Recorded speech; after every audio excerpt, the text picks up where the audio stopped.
Ang dating manlalaro na si Kevin Garnett ay nasa Stephen A. Smith Show kung saan siya ay nagbigay ng mataas na papuri para sa superstar ng Los Angeles Lakers na si LeBron James. Nang si Smith ay nagtanong tungkol sa antas ng laro na ginagawa ni James sa kanyang ika-21 na season, sinabi ni Garnett na siya ang kanyang GOAT na tumatayo para sa pinakadakila ng lahat ng panahon. Siya ang aking GOAT sa lahat ng ito, ang negosyo, ang lahat. Siya ang pangitain ng kung ano ang dapat hangarin ng bawat itim na lalaki, sabi ni Garnett tungkol sa forward ng Lakers. Naging bilyonaryo, mayroong negosyo, may sariling mga label, parang siya ang nagtakda ng tono. Habang palaging nirerespeto ni Garnett si James sa paraan ng kanyang paglalaro, mas pinahahalagahan niya ito ngayon, bilang isang tagahanga, kaysa noong sila'y nagharap-harap. Sa makatuwid, labis din siyang namangha sa kung ano ang nagawa ni James sa edad na 38 taon kasama ang Lakers at maging isang dominanteng manlalaro. Tulad ng aking pagkakaintindi, naglaro ako laban sa kanya, pinakawalan ko na ito. Hindi na ito personal sa akin, sabi ni Garnett. Pinapanood ko siya bilang isang tagahanga at binibigyan ko siya ng mga bulaklak at tinitingnan ko ito mula sa ibang perspektibo. Hindi pa tayo nakakakita ng 38 taong gulang na gumagawa nito. Nagkaroon ng ilang mainit na labanan sina Kevin Garnett at LeBron James noong ang una ay nasa Boston Celtics at ang huli ay nasa Miami Heat. Ngunit sa nakaraan, hinahangaan na ni KG ang kadakilaan.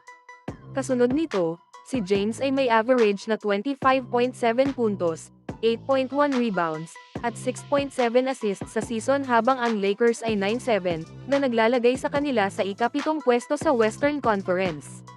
Karagdagan pa, ang kanilang susunod na laro ay laban sa kanyang dating team sa Cleveland. Samantala, mukhang hindi nakatanggap ng memo ang Toronto Raptors tungkol sa kanilang mga tsansa sa in-season tournament noong Biyernes ng gabi.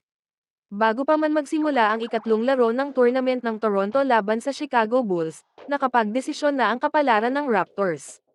Ang dalawang pagkatalo sa Orlando Magic at Milwaukee Bucks ay nangangahulugan na natanggal na ang Toronto sa pagkakataon sa tournament bago pa man ang kanilang ikatlong laro sa tournament.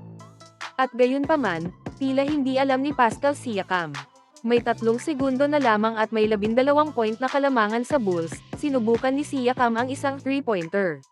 Magkakaroon ito ng kahulugan kung may tsansa pa ang Toronto sa tournament dahil maaaring naglalaban ang Raptors para sa mas mahusay na point differential. Ngunit sa puntong iyon, huli na, at ipinaalam ito ni DeMar DeRozan sa Raptors. Nagsimulang sumigaw ang All-Star ng Bulls sa bench ng Toronto pagkatapos ng shot attempt at binigyan siya ng kanyang ikalawang teknikal ng gabing iyon, na agad nagdulot sa kanyang pagkakatanggal. Hindi ako nag-aalala tungkol sa mga puntos ng in-season tournament, wala sa mga iyon. Ang respeto lang para sa laro, sabi ni DeRozan pagkatapos ng laro. Kinilala ni DeRozan na alam niya na ito ay isang tournament at sa teorya ang point differential ay mahalaga. Ngunit hindi niya ito tinanggap bilang isang dahilan. Lahat sila ay sumisigaw sa kanya, "I-score, score, score. Kunin ang panalo, lumabas ka na dito," sabi ni DeRozan. Kung ang mga papel ay baligtad, kailangan ng puntos ng in-season tournament o hindi, para sa respeto na mayroon ako para sa aking mga kalaban, hahawakan ko ang bola. Lalo na kung walang shot clock. Iyon lang ako. Kinilala ng Raptors noong mas maaga sa tournament na magbabayad sila ng pansin sa point differential sa laro ng tournament. Kaya hindi sila nagalit ng gawin ng Orlando Magic ang parehong bagay sa huling laro ng tournament ng Toronto, na kumuha ng huling segundong 3-pointer upang itaas ang score at idagdag sa kanilang point differential.